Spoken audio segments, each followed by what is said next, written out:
ketika saya berkunjung ke Turki ya, bagaimana situasi kondisi di sana. Saya ke Jepang juga begitu, situasi kondisinya bagaimana di sana. Terus kemudian kemarin juga ke mana Swiss maupun di Belanda ya, melihat bahwa SDM kita itu tidak kalah dengan SDM luar. 1,5 miliar duit cash loh, bisa bayangkan itu. Oke, Ustaz. Cash iya. Jadi ketika tujuannya baik pasti dibantu sama Allah ya, Ustaz. Pas kita harus yakin. Bagaimana kita nggak yakin, itu yang menghambat kita untuk bergerak gitu loh ya. Seperti itu. Ini bagi waktunya gimana, Ustaz? Banyak sekali.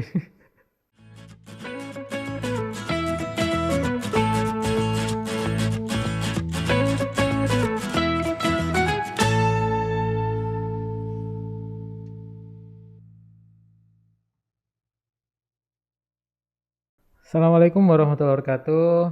Waalaikumsalam warahmatullahi. Sobat Permata semuanya, kembali lagi di Siniar Permata yang mana nanti membahas tentang kegiatan-kegiatan, inspirasi-inspirasi untuk kita semua. Dan kali ini sudah hadir di hadapan kita guru kita dan mendapat amanah sebagai Ketua Yayasan Permata Mojokerto, yaitu Ustadz Haji Mahfud Kurniawan. Assalamualaikum Ustadz. Waalaikumsalam warahmatullahi wabarakatuh. Bagaimana Ustadz kabarnya Ustadz hari ini? Alhamdulillah sehat walafiat dan Sehat Ustadz ya? selalu semangat. Oke, selalu semangat. Baik. Ini saat ini kan kondisinya juga saat ini alhamdulillah Mojokerto ini awalnya yang PPKM level 4 turun menjadi level 3. Nah, kira-kira kalau misalnya di Permata nanti apa nih Ustadz yang bisa dilakuin gitu? Yang pertama bahwa kita bersyukur ya, ini juga ditunggu-tunggu oleh seluruh wali murid, siswa, dan juga ditunggu oleh guru-guru. Ketika penurunan level 3, maka ada beberapa hal yang nanti ada kelonggaran ya, di dalam pelaksanaan pelayanan pendidikan ya. Diperbolehkan nanti sekolah dengan batasan tertentu dan juga beberapa hal yang berhubungan dengan tatap muka dan lain sebagainya. Ini harus kita sambut dengan gembira. Tetapi jangan sampai kegembiraan ini nanti kita teledor ya terhadap prokes. Ini yang diharapkan. Kita tetap untuk menjaga kesehatan kita dan juga untuk tetap disiplin ya di prokes tersebut. Tapi juga jangan lupa, saya selalu memesankan untuk semuanya makan yang sehat, olahraga yang cukup ya, berpikir positif. Itu akan meningkatkan imun sehingga ya kita insya Allah nanti imun kuat, levelnya level 3, insya Allah ini akan mempercepat untuk pada level 2 dan untuk kembali normal. Mungkin itu yang bisa saya jelaskan.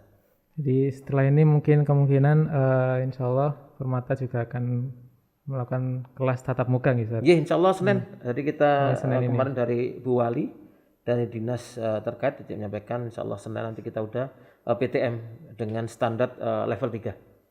Standar level 3. Tapi tetap itu tadi Ustaz, tetap menjaga prokes, makannya, kemudian olahraganya gitu. Iya betul. Jadi artinya ada kan nanti yang program sekolah, ada program pribadi. Jadi ini juga harus kita matchingkan. Ada bentuk-bentuk edukasi, sosialisasi tentang program-program personal dan program-program sekolah. Yang intinya nanti menuju pada posisi seseorang itu bugar, imunnya itu bagus ya terhadap COVID ya. Tetapi juga bahwa nilai-nilai akademik ya yang ada di sekolah ini bisa tercapai ya, sesuai dengan target-target kita. Apalagi misalkan hafalan Al-Quran dan lain sebagainya itu harus tercapai targetnya, begitu. Kalau terkait ini Ustaz, tadi kan Ustaz bilang terkait kebugaran ya, kebugaran. Nah kalau misalnya Ustaz Mahfud nih, biasanya di pagi hari itu apakah olahraga rutin atau hanya sekedar jalan-jalan atau gimana Ustaz untuk menjaga kebugaran itu Ustaz? Kebugaran itu bagi saya sesuatu hal yang urgen ya, karena aktivitas kita cukup banyak sehingga harus ditopang oleh badan yang bugar. Dengan amanah yang banyak, kalau kita nggak bugar, maka sulit kiranya amanah itu bisa dilaksanakan dengan sebaik-baiknya. Jadi untuk menjaga itu, maka saya melakukan kegiatan rutin, yaitu lari. Ya, lari. Biasanya saya lari itu 2,4 sampai 3,5 kilo. Setiap hari, Ustaz. Satu minggu minimal 3 kali. Minimal Ya, 3 kali minimal ya tiga satu kali pekan. seperti itu. Kemudian bersepeda kemarin ya antara 10 sampai 20 kilo. Nah, 20 seperti itu. kilo. Jadi untuk variasinya seperti itu. Di samping itu juga latihan-latihan ringan karate, karena dulu memang saya juga atlet karate, sehingga itu kita lakukan rutin sampai sekarang untuk olahraganya. Yang lari terus bersepeda itu karena memang corona atau karena memang hobi dari dulu, Ustaz? Itu sebenarnya hobi dari dulu ya. Dari dulu ya. Sebenarnya kalau ada renang, saya biasanya renang ya. Ya, saya renang. Memang ya background saya guru olahraga ya. Saya juga atlet ya. Kemudian sehingga olahraga itu menjadi semacam kegiatan yang tidak dipisahkan dari kehidupan saya ya. Biasanya kalau ada naik gunung. Oh gitu, Ustaz. Kalau ada. Pernah saya 1 tahun itu naik gunung 12 kali. Loh, 12 kali, Ustaz. 12 dalam 1 tahun. Berarti rata-rata 1 bulan 1 Sekali kali. ya, gitu seperti itu. Yang paling jauh kemana, Ustaz? Gunung. Ya gunung sekitar sini aja. Ya paling jauh nanti ada di Jawa Barat itu gunung apa lupa saya. Kalau nanti di Jawa Tengah ada Gunung Andong, kecil-kecilan aja. Kalau yang di Jawa Timur ini yang sering adalah Lawu, Penanggungan, Arjuna, Welirang, ya itu yang sering itu. Seperti itu. Semeru, Ustaz, Semeru. Semeru sampai sekarang belum. Oh, belum. Kepingin tapi belum keturutan ya. Mungkin sampai saat ini belum ditakdirkan aja.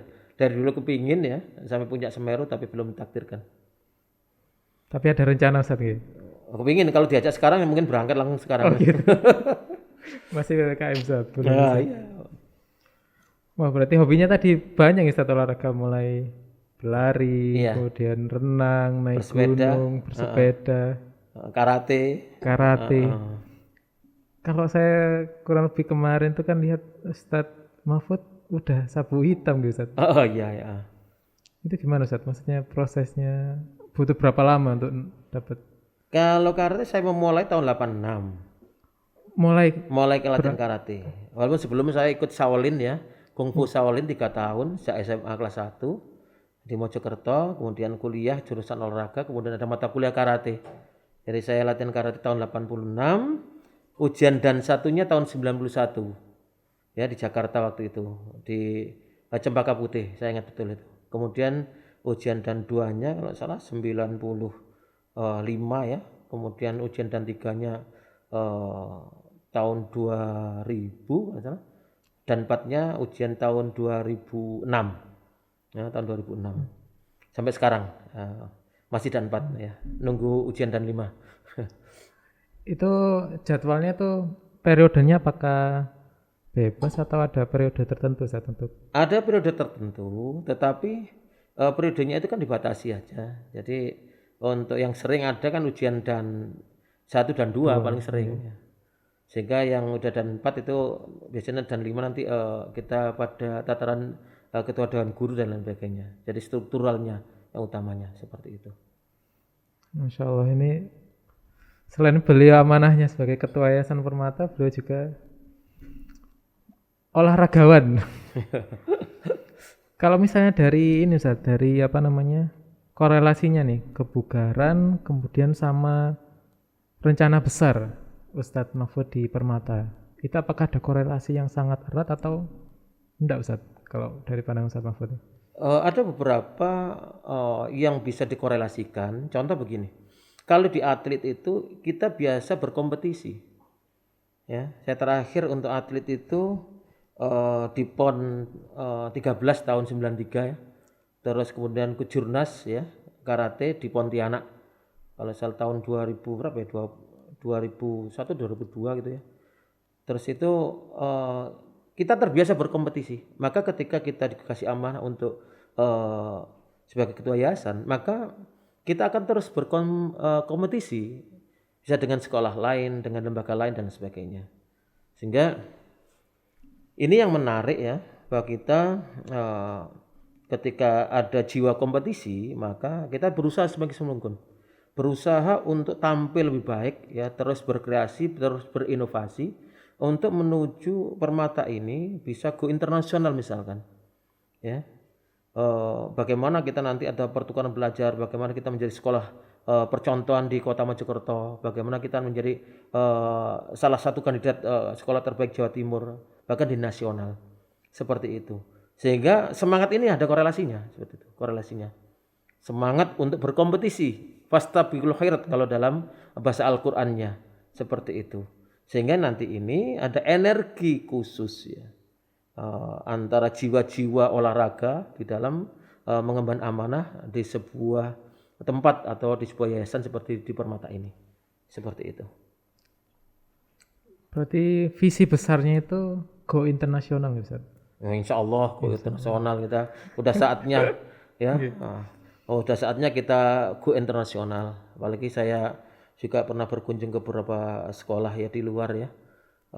Dan juga saya melihat bagaimana perkembangan luar ketika saya berkunjung ke Turki ya, bagaimana situasi kondisi di sana. Saya ke Jepang juga begitu, situasi kondisinya bagaimana di sana. Terus kemudian kemarin juga ke mana Swiss maupun di Belanda ya, melihat bahwa SDM kita itu tidak kalah dengan SDM luar ya. Cuma nanti fasilitas pendukungnya ini yang perlu kita kuatkan.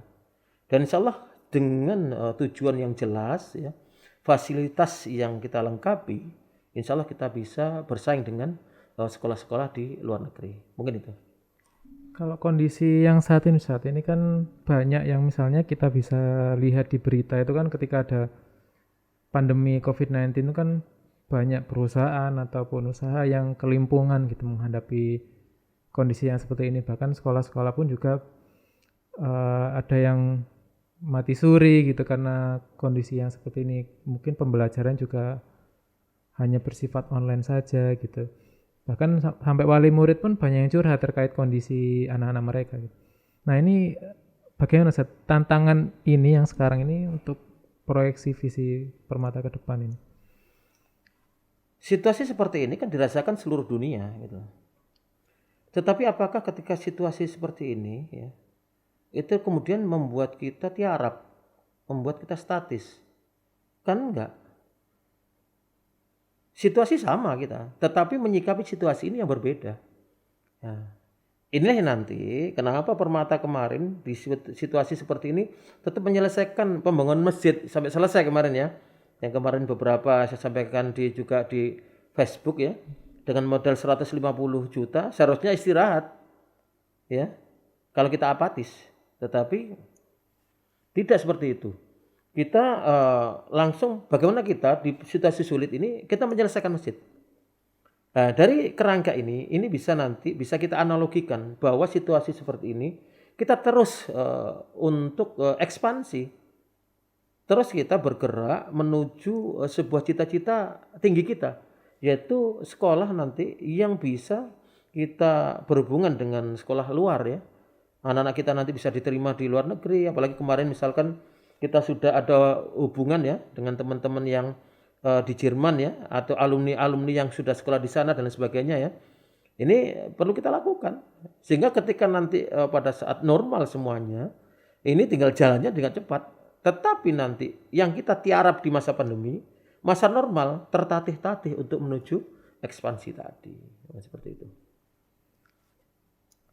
Untuk ini Ustaz, kan kadang ketika melihat kondisi yang kayak gini tuh kadang kan orang masih bingung, ini saya harus bagaimana dengan misalnya dengan kekurangan seperti ini, saya harus ngapain, dengan tujuan besar itu apakah nanti tercapai. Itu kan ada sedikit kegamangan biasanya Ustaz.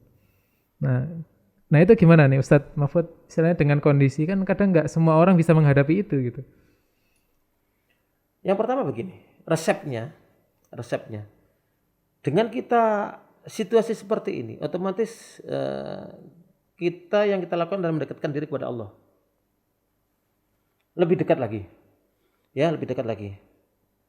Lebih dekat lagi sehingga kedekatan dengan Allah ini nanti akan membuat kita optimis.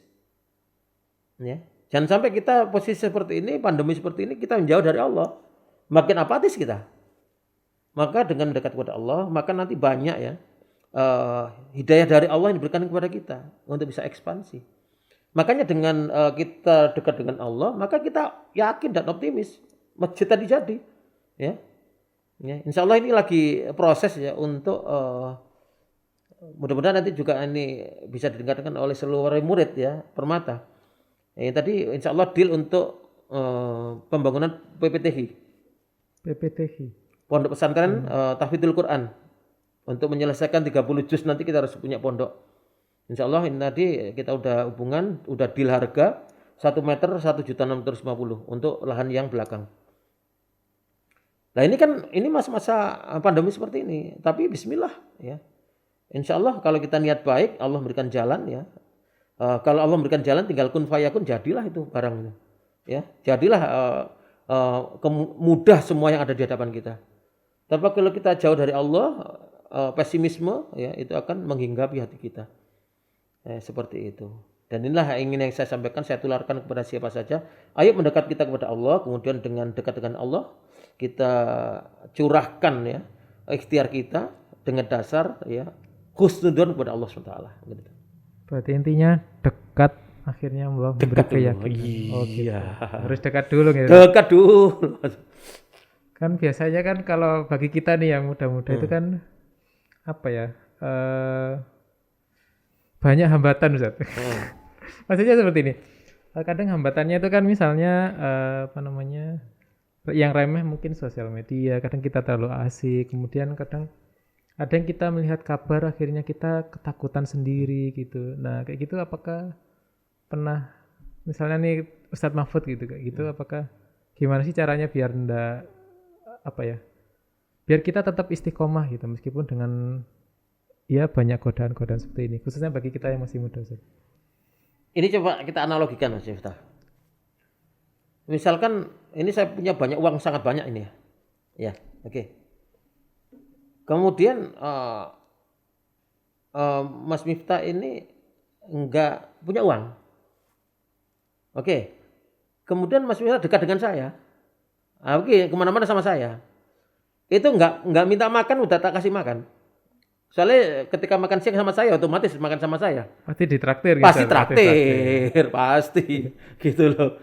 Terus kemudian saya misalkan ke Indomaret ya, atau ke mana swalayan ya gitu loh. Saya belanja apapun, kan nggak mungkin saya diam, nggak mungkin. Mas minta apa ini? Ayo, mumpung di sini gitu loh. Makanan bisa, barang juga bisa. Itu belum minta loh ya, sampean belum minta loh itu ya. Tapi misalkan saya minta, Pak ini loh anak saya ini butuh tas, saya nggak punya tas, duitnya nggak ada. Bagaimana saya? Ya otomatis membelikan dekat dengan saya tiap hari sama saya.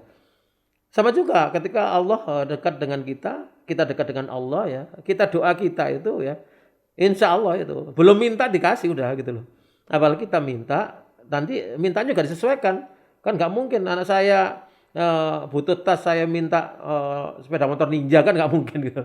Seperti itu ya, seperti itu. Jadi inilah analogi yang bisa kita pakai ya. Dekat dengan Allah itu menjadi kita optimis ya, kita berjalan ya normal ya, kemudian kita ekspansi untuk kebaikan. Itu aja analoginya. Gitu. Jadi ketika misalnya kita dekat, karena Allah Maha Kaya gitu, jadi pasti dinikah. Oh iya. Kalau kita banyak dosa, Allah Maha Pengampun, pasti diampuni. Gitu. Dekat dulu. Kalau dekat ada salah-salah dikit gak apa-apa, udah biasa salah ngono. Kalau jauh, salah dikit bisa jadi masalah. Gitu loh. Gitu nggak Ustaz? Iya, analoginya begitu. Mungkin ada ini nggak Ustaz? Misalnya mungkin cerita atau kisah yang istilahnya karena efek yang dekat itu akhirnya banyak hal yang membantu Ustaz Mahfud gitu. Banyak banget ya, banyak banget. Ya seperti dulu ketika bangun MA, ini beberapa tempat saya ceritakan ini. Bagi orang nggak masuk akal. Bahkan bagi beberapa orang, mohon maaf ini udah kelepek-kelepek pakai masker ini. Karena pakai masker sambil ngomong ini juga. Dibuka sedikit mungkin Ustaz. Nah. Waktu pembangunan MA ya.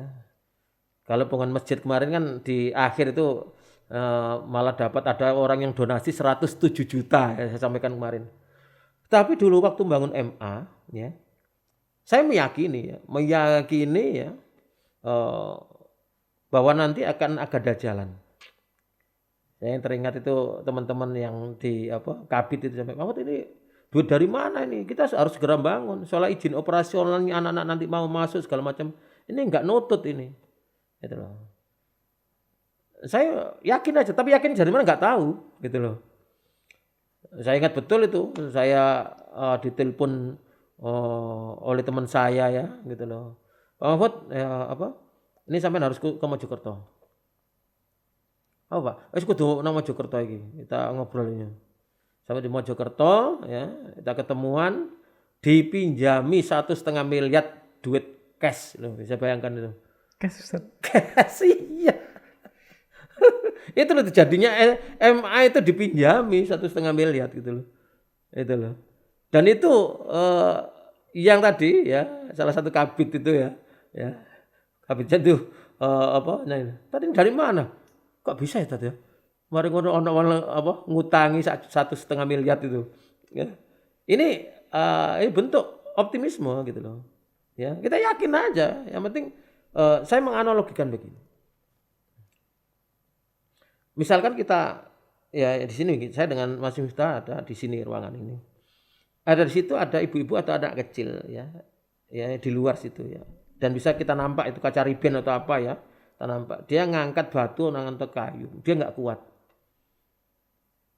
Apakah mungkin kita tidak menolong si anak tadi? Sulit kiranya. Ya. Kemungkinan besar ya. Itu pasti kita tolong dia gitu. Pasti karena pasti gitu loh. Makanya kita itu tugas kita ikhtiar. Pasti akan membantu. Siapa aja Allah akan menunjuk orang untuk membantu kita. Analogi ini gampang aja. Ya, ini analogi ini gampang banget loh.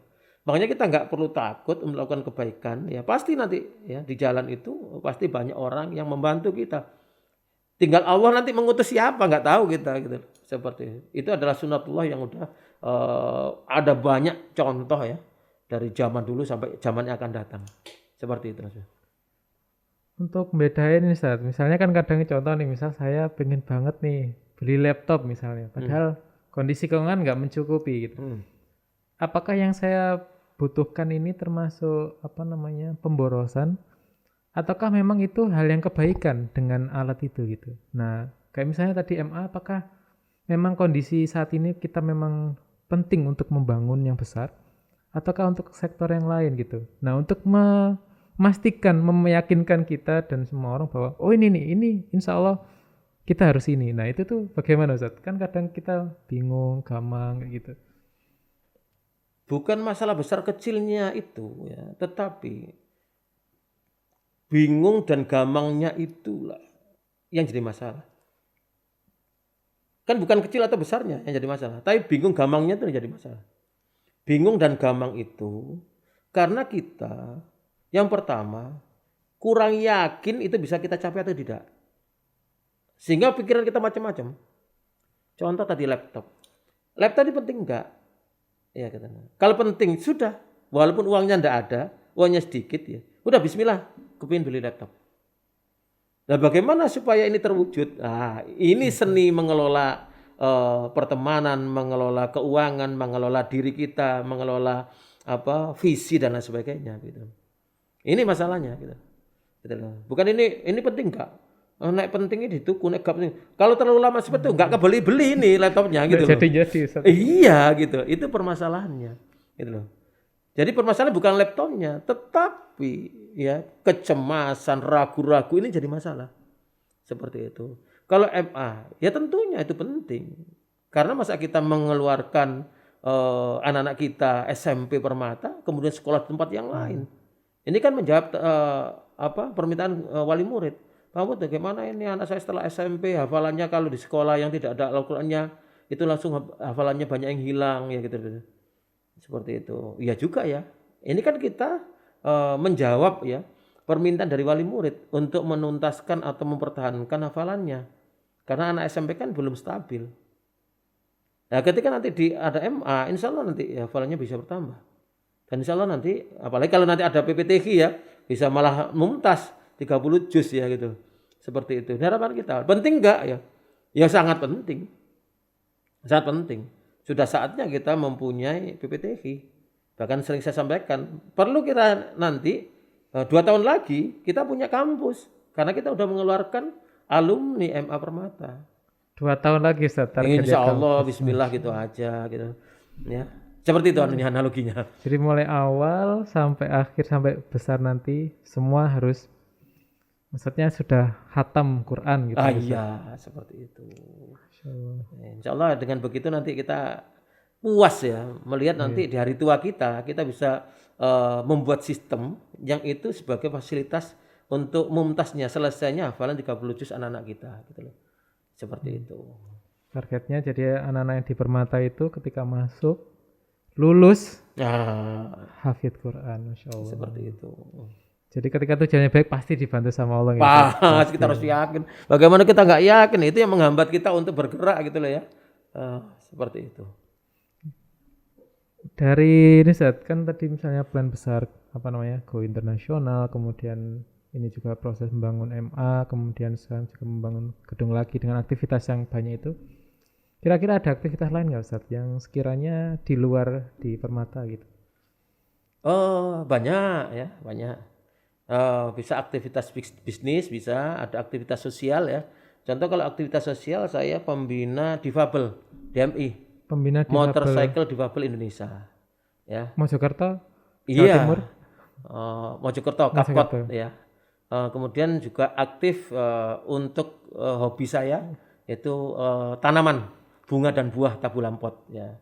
Hobinya menanam nih saat ini. Iya. Tanaman. Soalnya saya waktu di Kalimantan dulu juga hobi menanam ya, sehingga mengelola beberapa perkebunan buah begitu ya. Dan sekarang masih ada ya di Kalimantan Tengah ya, ada buah naga, buah jeruk dan lain sebagainya. Dan sekarang di rumah saya itu rumah dinas ya, yang agak besar itu kemudian hampir penuh dengan tanaman bunga dan buah seperti itu. Saya juga hobi aktif di pecinta batu permata dan ake. Masya Allah, pecinta batu. Seperti itu. Batu ake dan ini juga saya dengan teman-teman akan mengokohkan organisasinya itu Perkobakin Kota Kabupaten Mojokerto dan Jombang. Saya juga aktif untuk berteman dengan teman-teman untuk ngerancang bangun bagaimana merancang UMKM ya di perbatuan dan lain sebagainya. Yang di situ ternyata butuh sentuhan-sentuhan organisatoris ya untuk menghimpun potensi-potensi teman-teman itu, dan itu bisa untuk meningkatkan kesejahteraan teman-teman yang bisnis di bidang batu permata. Ini kalau kondisi kayak gini prospeknya masih tinggi nggak Ustaz untuk yang batu permata itu? Memang untuk pasar memang menyepi loh. Tapi kan nilai-nilai yang saya sampaikan tadi itu bisa kita masukkan kepada teman-teman. Optimisme, terus kemudian bagaimana jaringan itu diperluas. Kita hampir semuanya juga aktif ya di Perkobakin nasional ya. Yang anggotanya cukup banyak dan itu juga tetap dinamis. Kalau kita pasarnya itu luas, itu artinya pasar itu masih terbuka lebar seperti itu.